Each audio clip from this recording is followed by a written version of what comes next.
জিবরাইল আলাইহিস সালাম আল্লাহর কাছ থেকে কোরআন নিয়ে রাসূলুল্লাহ সাল্লাল্লাহু আলাইহি ওয়াসাল্লামের কাছে আসার পথে শয়তান পিছু লাগে। তো এখানে শয়তান তো কিছুই নিতে পারেনি, কিন্তু সন্দেহের কয়েকটি জায়গা সৃষ্টি হয়েছে যে শয়তান নেওয়ার সম্ভাবনা আছে। এ কয়েকটা ফাঁক ফোকর দেখা যাচ্ছে। এর মধ্যে থেকে কয়েকটি ফাঁক ফোকর নিয়ে আলোচনা হয়ে গেছে। আজকে সেখানকারই আরেকটি ফাঁক ফোকর নিয়ে আলোচনা করা হচ্ছে যে সন্দেহের আরেকটি জায়গা হতে পারে যে উল্লেখিত সকল ব্যবস্থায় ঠিক আছে, কিন্তু ফেরেশতাগণের অনিচ্ছায় বা অজান্তে শয়তান চুরি করলো, তাহলে এখানেও তো একটা সন্দেহের জায়গা সৃষ্টি হলো। তাহলে মারামারি দিতে পারবে না, খাই খাতির লাগেও পারবে না, হ্যাঁ, দলীয় ফেরেশতাদের কাছ থেকেও নিতে পারবে না। তো ঠিক সবই ঠিক আছে, কিন্তু সকলের অজান্তে যদি চুরি করে তাহলে কী হবে? এই সন্দেহ দূর করার জন্য আল্লাহ তাআলা জিবরাইল আলাইহিস সালামের আরেকটি গুণ বর্ণনা করতেছেন, সেটা হলো আমিন, অর্থাৎ সাম্মা আমিন, আমানতদার। আমিন মানে হলো আমানতদার। অর্থাৎ জিবরাইল আলাইহিস সালাম এবং তার দলীয় ফেরেশতা সকলেই আমানতদার। অর্থাৎ তিনি শুধু আমানতদারি গুণে গুণান্বিতই নয়, বরং আরশের অধিপতির কাছে আমানতদার। আরশের অধিপতি আমানতদার হিসাবে স্বীকার করে নিয়েছে। তাহলে বুঝতে হবে আল্লাহ যাকে আমানতদার হিসাবে গ্রহণ করেছেন, স্বীকার করে নিয়েছেন, তাহলে তো তার আমানতদার নয় এমন প্রশ্নই উঠতে পারে না। আমানতদার একটা গুণ, আমানতদার এমন একটি গুণ, চুরি মুরি হাবিজাবি তো দূরে থাকলো, আমানতদারি বলা হয় যেভাবে দেওয়া হয়েছে ওই জিনিস ওইভাবেই ফেরত দেওয়া বা অন্যের কাছে পৌঁছানোর বিষয় হলে ওইভাবেই ওই উল্লেখিতভাবেই পৌঁছে দেওয়া। উল্লেখিত নিয়মে আমানতদার রক্ষা করতে পারলে সে আমানতদার গুণে খ্যাত হবে, আর না হলে পারবে না।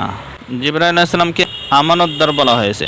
আচ্ছা, তাহলে কি বুঝতে হবে? যে জিনিস যেভাবে পৌঁছে দেওয়ার কথা সেই জিনিস যদি সেভাবে পৌঁছে দেওয়া হয় তাহলে আমানতদার হতে পারবে, অথবা যে জিনিস যেভাবে দেওয়া হচ্ছে সেইভাবেই পরবর্তীতে ফেরত দেওয়া যদি পারে তাকে আমানতদার বলা হবে। যারা উল্লিখিতভাবে পারবে না তাদেরকে আমানতদার বলা হবে না। আল্লাহ তাআলা যাকে আমানতদার বলছেন অবশ্যই তাহলে ওইভাবেই কী করছে?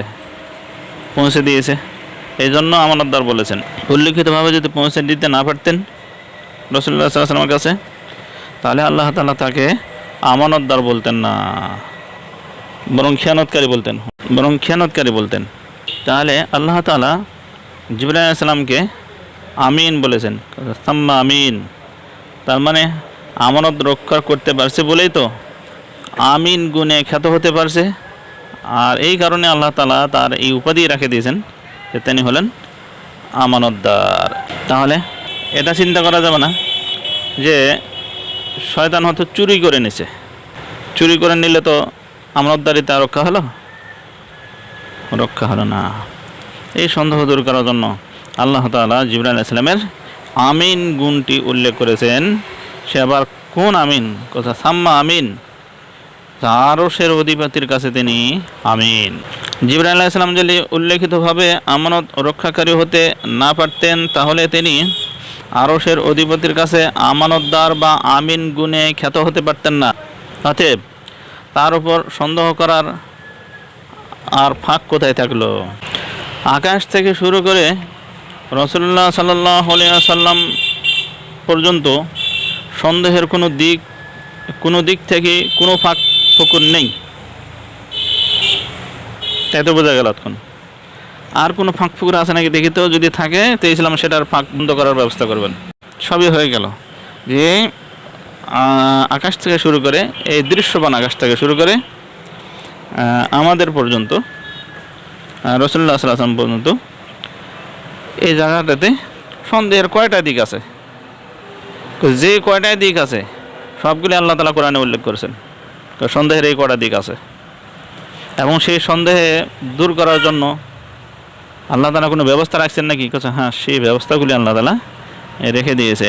অতএব সেই আকাশ থেকে শুরু করে রাসূলুল্লাহ সাল্লাল্লাহু আলাইহি ওয়াসাল্লাম পর্যন্ত কোরআনের উপরে সন্দেহের কোনো ফাঁক ফোকর আর থাকলো না। তাহলে জিবরাইল আলাইহিস সালামের সাথে জিবরাইল আলাইহিস সালামের গুণ বর্ণনার সাথে আমাদের জিবরাইল আলাইহিস সালামের গুণ বর্ণনার সাথে আমাদের আল্লাহর কিতাবকে বিশ্বাস করার প্রতি কী রয়েছে? অনেক বড় একটা সম্পর্ক রয়ে গেছে। জিবরাইল আলাইহিস সালামের গুণগুলি যদি না থাকতো, তাহলে এই গুণগুলো যদি আমাদেরকে জানে না দেওয়া হতো, তাহলে কোরআনের ওপর আমাদের অনেক সন্দেহ থাকতো। যে সন্দেহগুলো জাগছে, এই সন্দেহের কোনো সদুত্তর পাওয়া যেত না।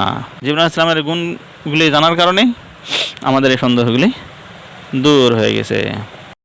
তাহলে এ পর্যন্ত তো যা সন্দেহ ছিল, সন্দেহ এবং তার ব্যবস্থা সম্পর্কে আলোচনা হয়ে গেল।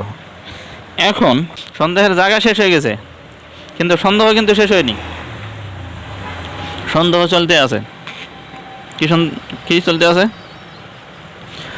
আকাশ থেকে শুরু করে রাসূলুল্লাহ সাল্লাল্লাহু আলাইহি ওয়াসাল্লাম পর্যন্ত এই জায়গাটাতে কোনো সমস্যা হয়নি, সেগুলো বুঝতে পারলাম। কিন্তু রাসূলুল্লাহ সাল্লাল্লাহু আলাইহি ওয়াসাল্লামকে ঘিরে সন্দেহের কিছু আরও ফাঁক সৃষ্টি হয়েছে। কিছু তার মধ্যে ফাঁক দেখা যাচ্ছে। তাহলে রাসূলুল্লাহ সাল্লাল্লাহু আলাইহি ওয়াসাল্লামকে ঘিরে সন্দেহের কিছু জায়গা সৃষ্টি হয়েছে। এতক্ষণ সন্দেহের কোন জায়গাগুলো ছিল? জিবরাইল আলাইহিস সালামকে ঘিরে সন্দেহের জায়গাগুলি আলোচনা করা হয়েছে। আর এখন মুহাম্মদ সাল্লাল্লাহু আলাইহি ওয়াসাল্লামকে ঘিরে সন্দেহের যে জায়গাগুলি রয়েছে, সেগুলি এখন একটা একটা করে উল্লেখ করা হবে। ক্রম অনুসারে আর কি, 1-2 করে উল্লেখ করা হবে, আর সেগুলো নিরসন বলা হবে ইনশাআল্লাহ। 1 নম্বর, কিসের 1 নম্বর বুঝতে পারছো তো? মুহাম্মদ সাল্লাল্লাহু আলাইহি ওয়াসাল্লামকে ঘিরে আল্লাহর কিতাবের উপরে কী রয়েছে? সন্দেহের কিছু ফাঁকফোকর রয়েছে। তার মধ্যে থেকে 1 নম্বর সন্দেহ হলো, সে যুগে গণক প্রথা ছিল। সন্দেহ বলা হচ্ছে আর কি, আপত্তিমূলক প্রশ্ন। রাসূলুল্লাহ সাল্লাল্লাহু আলাইহি ওয়াসাল্লামের যুগে গণক প্রথা ছিল, অর্থাৎ ফেরেশতাগণ দৃশ্যমান আকাশে আল্লাহ প্রদত্ত হুকুম ও কাজকে তা সমাবেশ বসিয়ে বন্টন করে নিতেন, সমাবেশ বসিয়ে বন্টন করে নেন। গণক ঠাকুররা অসৎ ও শয়তান জিনকে বশ বানিয়ে তাদেরকে ফেরেশতাদের সমাবেশের ফয়সালা শুনে শুনে আসার জন্য আকাশের তলদেশে কান পাতানোর জন্য পাঠিয়ে দিত। এই বশকৃত জিনেরা শুনে এসে গণককে যেভাবে বলতো, গণক সেইভাবেই মানুষের কাছে প্রচার করত, আর ঠিক সেইভাবেই ঘটনা ঘটত, তথা ঝড় বৃষ্টি ইত্যাদি। যেহেতু ফেরেশতাদের মধ্যে সেইভাবেই ফয়সালা হয়েছে। কিন্তু গণক ঠাকুর শুনে তার সাথে আরও বহু অসত্য মিশ্রণ করে তা মানুষকে বলতো।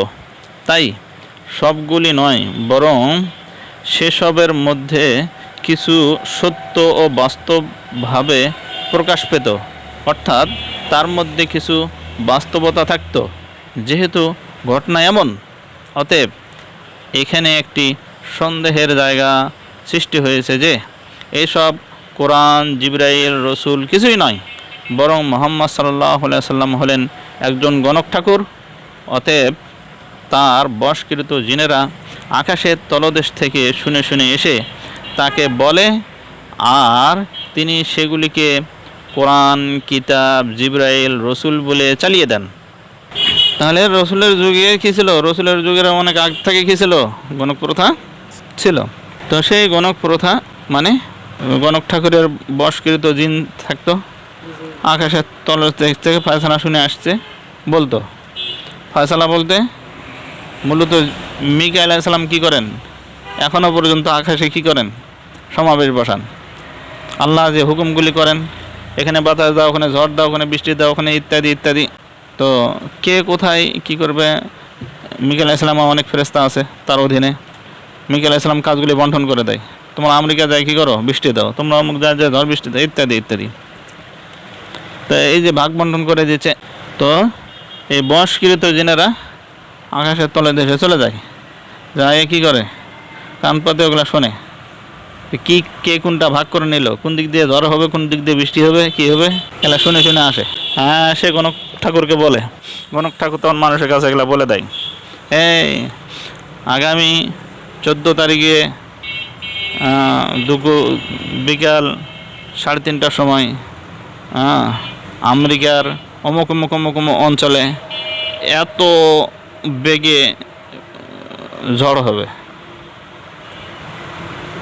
এতটার থেকে শুরু হবে, এতটা শেষ হবে। বাস বলে, মানুষরা শোনে, দেখে যে হ্যাঁ ওইভাবেই হয়েছে, তাই তো হবে, ওইভাবে যে কী হয়েছে, ঘটনা ঘটছে। তাহলে গণক ঠাকুরদেরকে মানুষ কেমন বিশ্বাস করবে, কেমন গুরু ঠাকুর মনে করবে? এই ভবিষ্যৎবাণী বলে আল্লাহর কেবাই, হ্যাঁ এভাবে তো বিশ্বাস করবে নাকি? তা এখন মানুষ এর সাথে আবার কি করতো, গণক ঠাকুর আরও অসত্য মিশ্রণ করতো, অসত্য মিশ্রণ করে বলতো, অসত্য মিশ্রণ করে বলতো। সেটা আবার কেন? সঠিকগুলাই বলবে, অসত্য মিশ্রণ করে বললে তো আবার সেভাবে হবে না, মানুষ তো তাকে অবিশ্বাস করবে। তারপরও অসত্যগুলো মিশাই কি জন্যে? তো যখন এই জিনেরা যায় শুনছে, তখন ফেরেশতারা ধরে নাও 2টা কাজ ভাগ করে নিছে, আর পৃথিবীতে 100টা কাজ ঘটবে, ভাগ করে নিছে মোটেই 2টা। হ্যাঁ, যখন যায় শুনছে, তারা যাওয়ার আগেই অনেক কিছু ফয়সালা হয়ে গেছে, আসার পরে অনেক কিছু ফয়সালা হয়েছে। ওলা শুনছে, 2টা শুনে আছে খালি, ছেলে কী হবে? আর লোকেরা আগে জিজ্ঞাসা করে আমাদের ওদিকে ঝড় বৃষ্টি হবে না, এখন ওটা তার শুনিনি, এখন উত্তর না দেওয়া পারলে কী হবে? আমসালা তো মান সম্মান সবই যাবে, কই বলা পারছো না তো। তাহলে কী করবে? মান সম্মান রক্ষার্থে আমরা করি না এরকম, মাথা এসে জিজ্ঞাসা করছে, মুখ রক্ষার্থে একটা বলে দিলাম আর কি, জানি না আল্লাহ আমাকে বলে দিছে একটা, হ্যাঁ ভুল হোক আর শুদ্ধ হোক, এরকম আমাদের মতোই মান সম্মান রক্ষার জন্য। ও তখন কয় তোমাদের ওদিকে ঝড় বৃষ্টি হবে হবে, খামাখা ওটা শুনে আসেনি, হবে কি না কিছুই জানা নয়, কিন্তু জিজ্ঞাসা করছে, এখন তো উত্তর দেওয়া লাগবে। আমার বাচ্চা হবে, বাচ্চা হবে হবে না, হবে না, খামাখা ওটা শুনে আসে। তো এরকম নানান রকম বলতো সত্য 2টা, আর মানুষ প্রশ্ন করতো 100টা। তো 100টা প্রশ্নের মধ্যে সত্য কটা? 2টা। তখন মিথ্যা কতগুলো বলা লাগবে? 98টা। এসব সত্য মিথ্যা যা আছে বলতো, হ্যাঁ বলে উত্তর দেয় কি জন্য? মান সম্মান রক্ষার জন্য। কিন্তু তারপরও মানুষ তাদেরকে বিশ্বাস করতো কেন? ওই যে 2-1টা যে কী হতো, সত্য হতো, ওই পীরের দরবারের মতো, যে 2-1টা হ্যাঁ ঠিকই বাচ্চা হয়েছে, সবাই বিশ্বাস করেন আছে, হ্যাঁ বাচ্চা আছে, সবাই বিশ্বাস করছে। এখন 2-1টা সত্য হয়েছে, সবাই বিশ্বাস করছে। তো 2-1টা আর বলার জন্য সত্য হয়েছে, ওই দরবারে না গেলেও হতো, গেলেও হতো, কিন্তু ওর বলার অনুযায়ী হয়ে গেছে। এখন মানুষ হুমড়ি খেয়ে পড়ছে আর কি, এইভাবে আর কি। তো এইভাবে সে সত্য মিথ্যা কী করতো। তো যাই হোক, মিটিং বসুক আর যাই হোক, যেটাই করুক, সেটা দিয়ে কথা নয় কথা হলো। এইখানে মুহাম্মদ সাল্লাল্লাহু আলাইহি ওয়াসাল্লামের একটা সন্দেহের জায়গা সৃষ্টি হয়েছে। সেটা হলো কি, যে মুহাম্মদ সাল্লাল্লাহু আলাইহি ওয়াসাল্লাম যে বলে আমি রসুল, কিতাব কিবাব নানান রকম বলে, এলা ভুয়া, এগুলা ভুয়া। তিনি ছিলেন গণক ঠাকুর। সে সময় যেহেতু গণক প্রথা ছিল, অনেকগুলা গণক ঠাকুর ছিল সে সময়, হ্যাঁ। তো ইনিও একটা গণক ঠাকুর।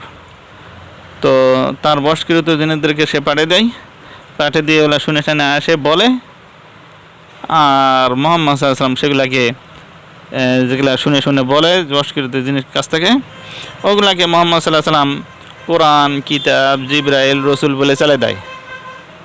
আমার কাছে এই জিবরাইল আসছিল, অথচ বশকৃত জিন আছে। মুহাম্মদ সাল্লাল্লাহু আলাইহি ওয়াসাল্লাম বলে যে আমার কাছে জিবরাইল আলাইহিস সালাম আসে, এটা বলে গেছে, অথচ বশকৃত জিনেরা আকাশের তলের দেশ থেকে শুনে আসে বলছে। এখন আসে শয়তান, হ্যাঁ জিনেরা আসে আসে বলে দিয়ে যায়, আর উনি বলে যে জিবরাইল আসে, আমি হলাম নবী, আমাকে ওহী অবতীর্ণ করে গেছে, এগুলা বলে চালে দেয়। বোঝা গেছে প্রশ্নটা? তাহলে জটিল একটা আপত্তি। তো এই আপত্তিটা কোনটাকে কেন্দ্র করে? জিবরাইল আলাইহিস সালামকে কেন্দ্র করে না মুহাম্মদ সাল্লাল্লাহু আলাইহি ওয়াসাল্লামকে কেন্দ্র করে? জিবরাইল আলাইহিস সালামকে কেন্দ্র করে দিলে সেটা গেল। হ্যাঁ, মুহাম্মদ সাল্লাল্লাহু আলাইহি ওয়াসাল্লামকে কেন্দ্র করে বিভিন্ন প্রশ্ন সৃষ্টি হয়েছে, আর বিভিন্ন উত্তর এখন চলছে।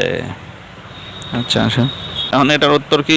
উত্তর হলো, এটি প্রশ্নের এমন একটি জায়গা যাতে সন্দেহ দূর করার জন্য যাচা বাছাইয়ের কোনো উপায় মানুষের সাধ্যেও নাই, মানুষের কর্তৃত্বেও নেই। অর্থাৎ দুষ্ট জিনেরা আকাশের তলদেশ থেকে শুনে এসে মুহাম্মদ সাল্লাল্লাহু আলাইহি সাল্লামকে বলতেন কি না তা যাচাই বাছাইয়ের জন্য বর্তমান বৈজ্ঞানিক কোনো উপায় নেই। তাই ইসলাম এই সন্দেহ দূর করার জন্য আসলে কি আছে? মুহাম্মদ সাল্লাল্লাহু আলাইহি সাল্লামকে আসে শয়তানরাই বলে যেত না আসলে জিবরাইল আসতো? এটা আমরা কিভাবে যাচাই বাছাই করে শিওর হব? বৈজ্ঞানিক কোনো ব্যবস্থাপনা আছে? এমন কোনো মেশিনপত্র বের হয়েছে? জিনদেরকে, ওই জিন তো দূরে থাকলো, দুনিয়ার কোনো জিনকে দেখার মতো কোনো যন্ত্রপাতি বের হয়েছে? বের হয়নি। জিন কত সূক্ষ্ম জানা আছে? জিন কত সূক্ষ্ম একেবারে। জিন, মানুষের অন্তর, ফেরেশতা, এগুলো কত সূক্ষ্ম। যে ইলেকট্রন প্রোটন, এটা সূক্ষ্ম না? দেখা যায় এগুলা? দেখা যায় না। ইলেকট্রন প্রোটন এগুলি কি দ্বারা তৈরি? কর্ক দিয়ে। কর্ক তাহলে আরও কত সূক্ষ্ম। হ্যাঁ, ইলেকট্রন প্রোটনই দেখা যায় না, পরমাণুই দেখা যায় না, সেটা কর্ক কত সূক্ষ্ম। আচ্ছা, কর্ক আবার কি দিয়ে তৈরি? এনার্জি দিয়ে। এনার্জি আবার কত সূক্ষ্ম, বুঝছো? সে এনার্জি দেখার মতোই মেশিন বের হয়নি। আর মানুষের নফস, ফেরেশতা, জিন, এগুলি ওই এনার্জির চেয়েও সূক্ষ্ম। কীভাবে দেখবে? আচ্ছা, করতে পারে, হতে পারে। তাদেরকে দেখা যায় না, কিন্তু তাদের গাছ নড়ালে গাছ নড়া আমরা দেখতে পাবো না, সেটা হতে পারে।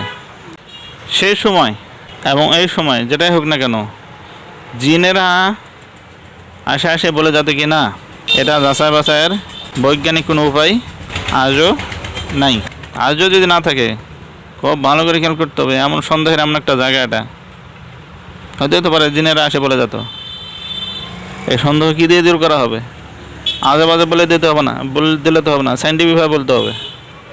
এতক্ষণ যেভাবে সাইন্টিফিকভাবে বলা হলো, ওটা বলা হচ্ছে যে সন্দেহের এমন একটি জায়গা এটি, আকাশের তলদেশ থেকে শুনে এসে জিনেরা আসে বলতো, দুষ্ট জিনেরা, বর্তমান বৈজ্ঞানিক কোনো উপায় নেই।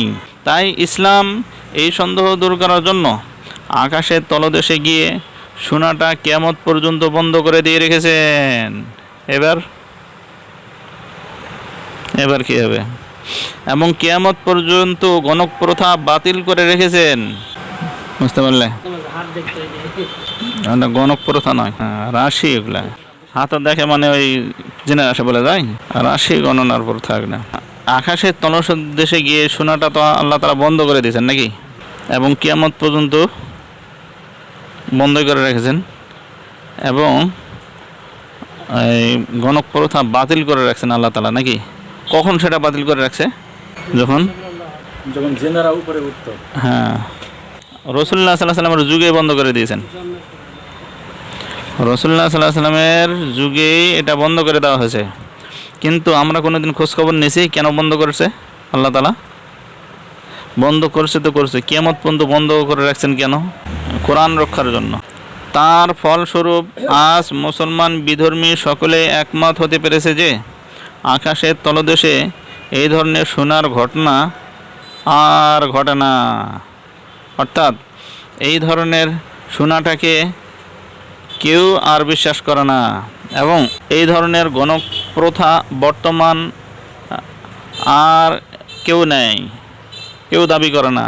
এরকম ধরনের গণক আর কেউ নেই। এর আশি মাসে এগুলা করে, কিন্তু কোনো গণক কি বলে যে আমার বশকৃত জিনেরা এসে বলে যায়? এটা নাই। অর্থাৎ পুরা বিষয়টার মূলোৎপাটন করে দেওয়া হয়েছে। এই প্রথাটা যুগ যুগ ধরে চলছিল, কিন্তু রসুলের জামানা থেকে শুরু করে কিয়ামত পর্যন্ত বন্ধ হয়ে গেলে এবং দুনিয়াতে কেউ এর বিশ্বাসী না থাকলে এই বিশ্বাসের উপরে প্রমাণ চাইবে কে আর প্রমাণ দিবে কে? বোঝা গেল? কথাটা বুঝতে পারছেন না? কে বলে বলো? গণক প্রথা কিন্তু বাতিল করে রাখছে আল্লাহ তাআলা, কিয়ামত পর্যন্ত বাতিল করে রাখছে। কেন? মূল কথা হলো যে কোরআন রক্ষা করার জন্য।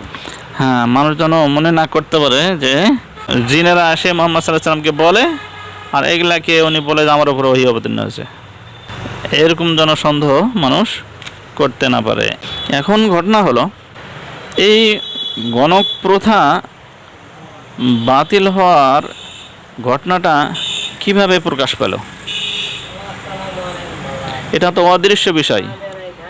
হ্যাঁ, এটা তো অদৃশ্য বিষয়। তো এটা কিভাবে প্রকাশ পেল বুঝতে পারোনি?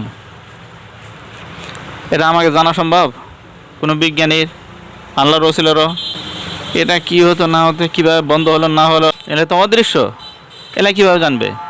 তো এই ঘটনাটা কীভাবে প্রকাশ পেল যে এলা চলছিল, এখন এলা বন্ধ করে দেওয়া হয়েছে? এই কথাটা জানা গেল কীভাবে? যে চলছিল, এটা এখন বন্ধ করে দেওয়া হলো। এই প্রথা বাতিল হওয়ার ঘটনা যেভাবে প্রকাশ পেল, একটু লম্বা আছে, ঝরঝর করে পড়ে যায়।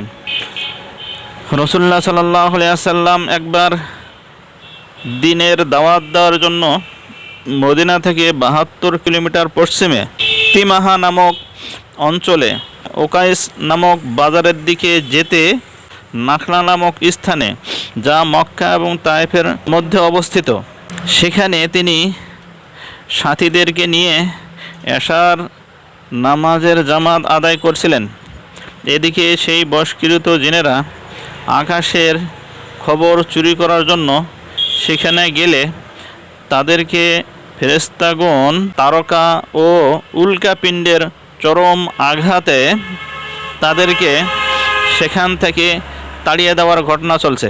জিনেরা যা দেখলো, কনক ঠাকুররা পাঠিয়ে দিছে, যাই দেখছে যে আগের মতো না, শোনা যাচ্ছে না, তাড়িয়ে দেওয়ার কাজ চলছে ওটি। তারা নৈরাশ ও হতভম্ব হয়ে সেখান থেকে ফিরে এসে মিটিং বসে এই সিদ্ধান্ত নিল যে এমন হওয়ার পিছনে নিশ্চয়ই কোনো না কোনো কারণ অবশ্যই আছে।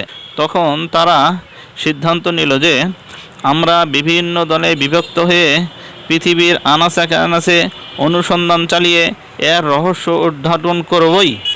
এখানে একটি কথা হলো যে আল্লাহ তাআলা তো তাদেরকে জানিয়ে সে আকাশের শ্রবণ পথ বন্ধ করে দেননি।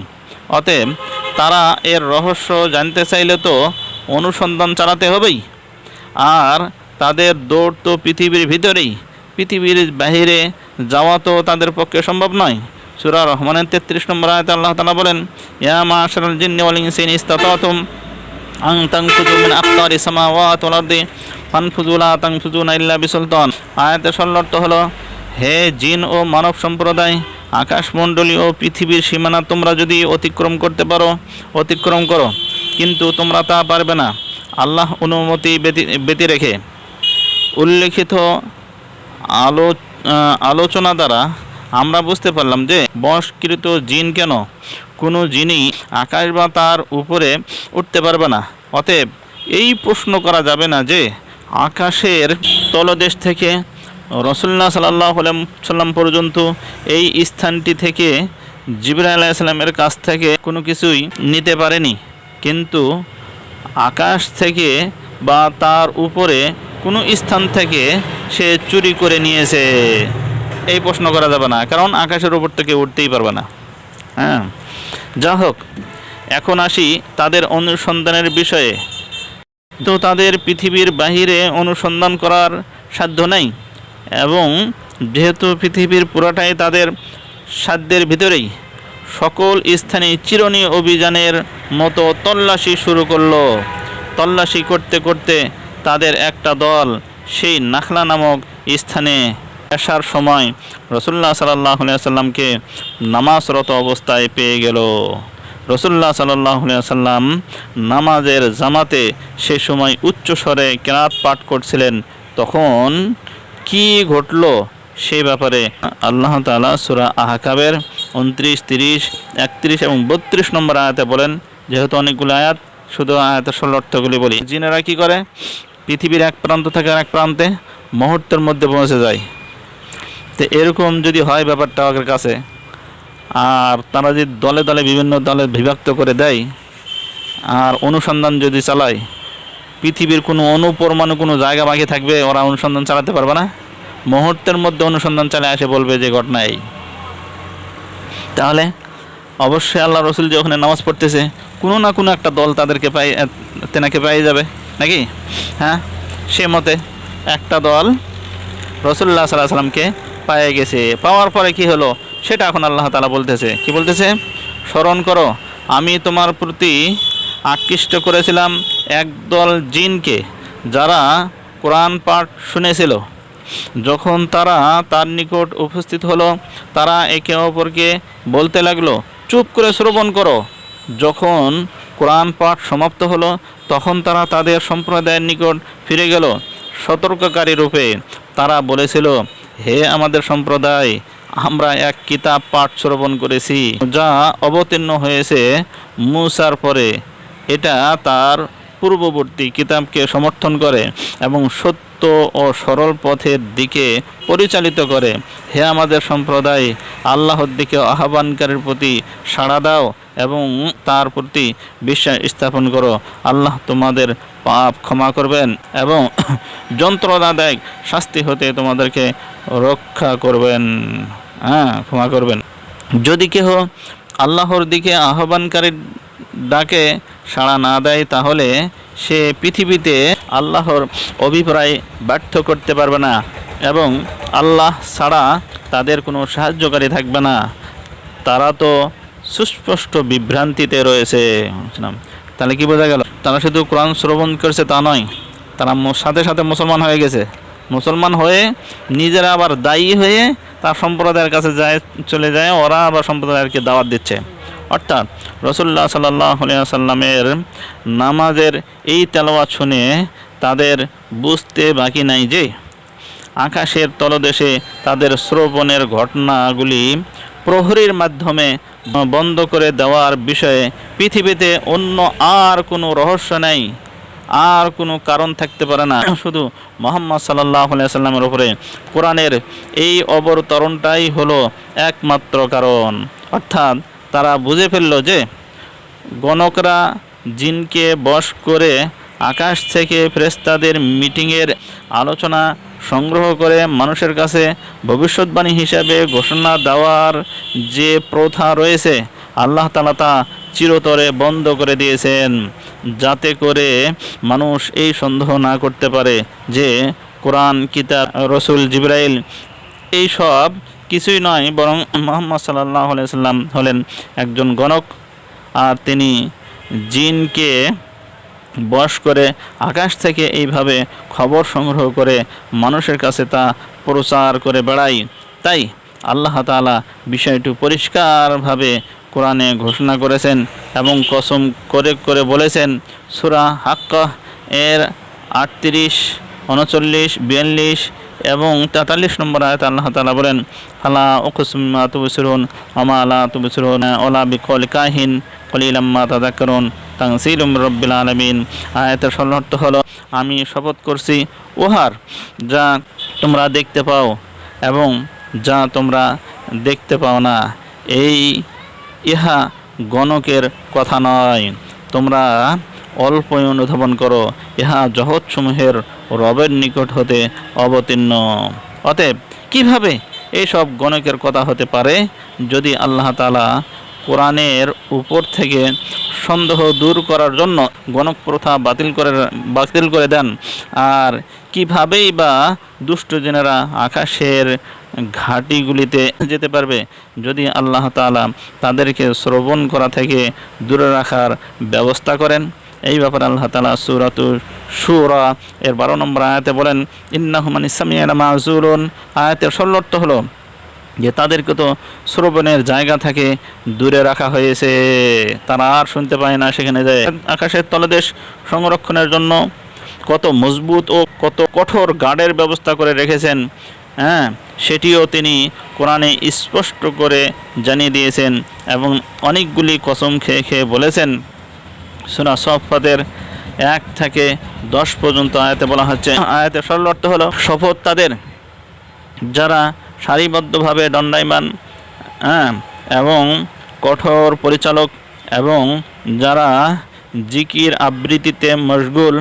নিশ্চয়ই তোমাদের মাবুদ এক, যিনি আকাশমণ্ডলী ও পৃথিবী এবং এতদ উভয়ের মধ্যবর্তী সব কিছুর রব এবং রব সকল উদয়স্থলের।